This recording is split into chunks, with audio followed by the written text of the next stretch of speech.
પેઢી આવી ને ત્યાં દૂધ છે ને એક ગાયનું 7 લીટર થી લઈ અને 12 લીટર એક ટંકનું દૂધ થઈ ગયું.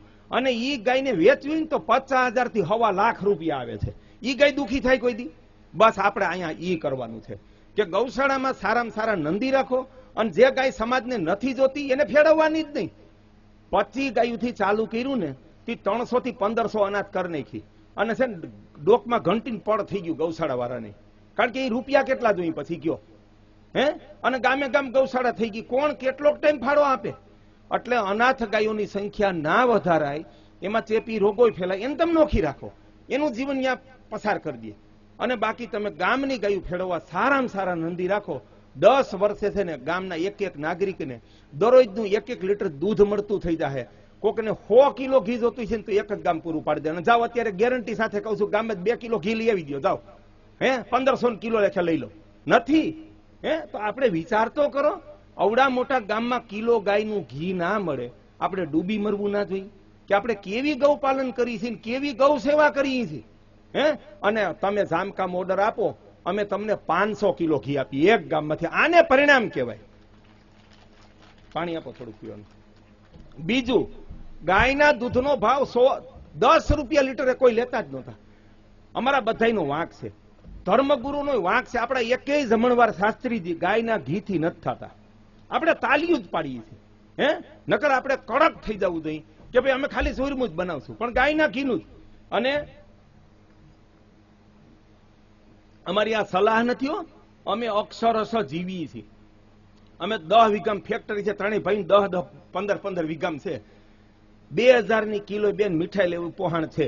મહેમાન આવે તો શેરમાં એટલી કંગાળ પ્રજા થઈ ગઈ શાસ્ત્રીજી કે 2 જણા રહેતા હોય ને ઝીણા ઝીણા 2 છોકરા હોય, અને બાપુજી ને ફૂવા આવે આટો દેવા, એટલે તરત ઠેલીનો ઘા કરે કે આલે રમેશ, ઈ કે તું વળતા આવી ને કારખાને દુકાનેથી, કે શ્રીખંડ ને ઢોકરા લેતો આવજે, ઈ કે હું અહીં શાક રોટલી કરી નાખું છું, ઈ કે રાંધવાની કાંઈ જ નથી કરવી પડતી. 2 જણા રાંધવામાં આ બાયું આડે છે, અને ઈ રાહ જોવે છે કે અમારો છોકરો સરદાર પટેલ થવાનો છે હે. અરે તમારે 2 જણાનું રાંધવામાં આડે છે, અને તમારો છોકરો શિવાજી કે સરદાર થાય? વાતમાં હું માલ છે હે.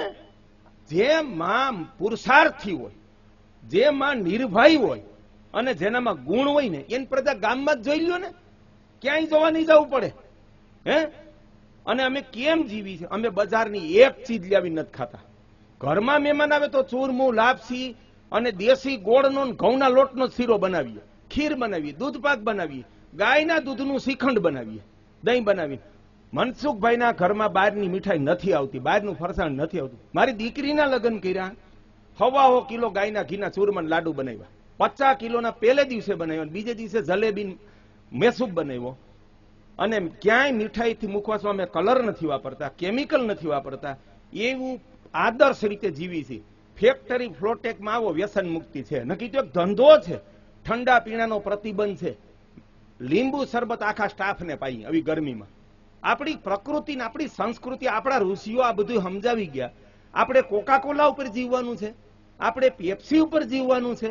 આ દેશમાંથી હજારો કરોડ એક એક કંપની લૂંટી જાય છે. કોલગેટને નામે લૂંટી જાય, કોકાકોલાના નામે લૂંટી જાય, પેપ્સીને નામે લૂંટી જાય, સ્ટાર મિનાર સિગારેટને નામે લૂંટી જાય હે. અને આપણે વાતો ધર્મની અધ્યાત્મની કરીને બેઠા છે. અમારા ઘરમાં ઠંડા પીણાનો પ્રતિબંધ, અમારા ઉદ્યોગમાં ઠંડા પીણાનો પ્રતિબંધ, અમારા પ્રસંગમાં ઠંડા પીણાનો પ્રતિબંધ. અમે બધે ગાયના દૂધ ઘી ઘરમાં ખૂબ ખાઈ. ફેક્ટરીમાં આવો 5 મોટી ગાયું, 5 વાસરું ને 1 નંદી રાખ્યા. 1 લાખ રૂપિયાની કિંમતનો નંદી ફેક્ટરીમાં રાખ્યો છે કે બીજાનું ગાયું ફળી જાય. કેવું પૂર્ણ થાય? વાછડી એના જેવી જેવી આવે. નંદી તમે રાખશો, 50 ગાયું 12 ગામની ફળશે, 25 વાછડી આવે તો 25 ગાયના દાનનું પુણ્ય ગૌશાળા ચલાવવા વાળાને ગામને મળવાનું છે. અને તમે ફાળો લ્યો. તમારે અમારે નનકુભાઈ વરુ ગામ ધણી કાતરના છે, 500 રૂપિયા ગાય ફેરવવાના લે છે. હું કે મારે ખૂંટની વાછડી આવશે સીધી 50,000 ની થાય, અને ગૌરવ રે માણસને. એટલે આવી રીતનું ગૌ પાલન કરીએ. હવે ગાયના દૂધ ઘી હું કરવા ખાવા જોઈએ? મેં પોતે ગાયનું શરીર ખોલીને જોયું છે. આખી પૃથ્વી ઉપર ગાયના લીવરમાં સુવર્ણ રસ ઉત્પન્ન થાય છે. મેં ખોલીને જોયું છે. મારા ગોવેદમાં ફોટો છે, શાસ્ત્રીજીને આપ્યો છે, એમાં જોઈ લેજો. એમાં સોનું છે આમ દોરેલું. મારા ઘરમાં એ પડ્યું છે સુવર્ણ. હવે એને આપણા આયુર્વેદના શાસ્ત્રોમાં કીધું કે શુક્રાણુ દાતા છે. દિલીપ રાજાને પણ ગાયથી સંતાન પ્રાપ્તિ થઈ, એ કથાને હાવ ટૂંકાવી નાખી કે ગો સેવાત પુત્ર પ્રાપ્તિ થઈ. એ વાત અધૂરી છે, ખોટી નથી. જો ગો સેવાત પુત્ર પ્રાપ્તિ થઈ જતી હોય તો જેને ગૌ સંતાન નથી બધાને પાંજરાપોળમાં રાખી થઈ જાય? નહીં થાય. દિલીપ રાજાને વશિષ્ઠ કેવી ગાય આપે છે? પોતાની દૂધણી ગાયની પુત્રી આપે છે. એટલે સમજી લો પેલવેતરી વળકી આપે છે. ગઈઢી ગા સેવા કરે અને રાજાને આજ્ઞા કરે છે કે તું જંગલમાં જા ને આ ગા જાતે ચારજે.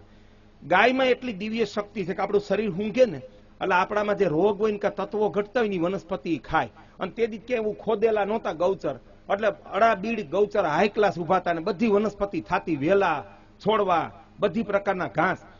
દિલીપ રાજા 9 વર્ષથી ગાય ચરાવે છે. 9 વર્ષ ચરાવે છે.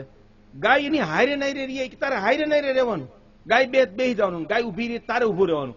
ગાય એનું શરીર ઊંઘે એટલે ખબર પડે કે આમાં સંતાન પ્રાપ્તિના ગુણ ઘટે છે તત્વો. ગાય એવી વનસ્પતિ ખાય અને એનાથી દિલીપ રાજાના શરીરમાં એ તત્વોની પૂર્તિ થઈ અને એને રઘુ નામે પુત્ર થયો. એ રઘુકુળ આઘું થયું ને એના મૂળમાં ગાય છે. ગાય થકી રામ અને રામાયણ ભારતને મળે છે. આટલી વાત જો કથામાં ઊંડાણપૂર્વક ગોતીને કહેવામાં આવી હોત ને તો ભારતમાં ઘરે ઘરે ગાય હોત ને બધા ગાયનું દૂધ પીતા. પણ આપણને પાપ અને પુણ્યથી આગળ આપણે જીવન વિશે વિચારતા નથી.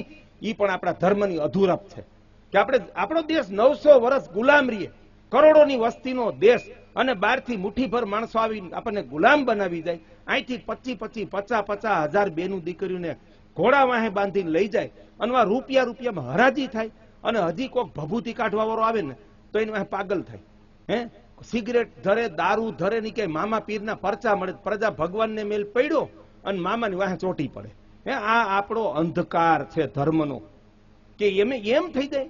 હે કોક સાંઈ બાબાના નામે તૂત લઈ આવે, કોક માતાજીના નામે લઈ આવે અને પ્રજા ઈશ્વરને મેલ પડ્યા, વેદને મેલ પડ્યા, ગીતાજીને મેલ પડ્યા અને પરચાવાળાનું વાહે ચોટી જાય અને ધનનું શોષણ થાય, સમયનું શોષણ થાય, બેનું દીકરીનું શોષણ થાય. આમાંથી આપણે ધર્મને પ્રજાને ક્યારે બહાર કાઢશું?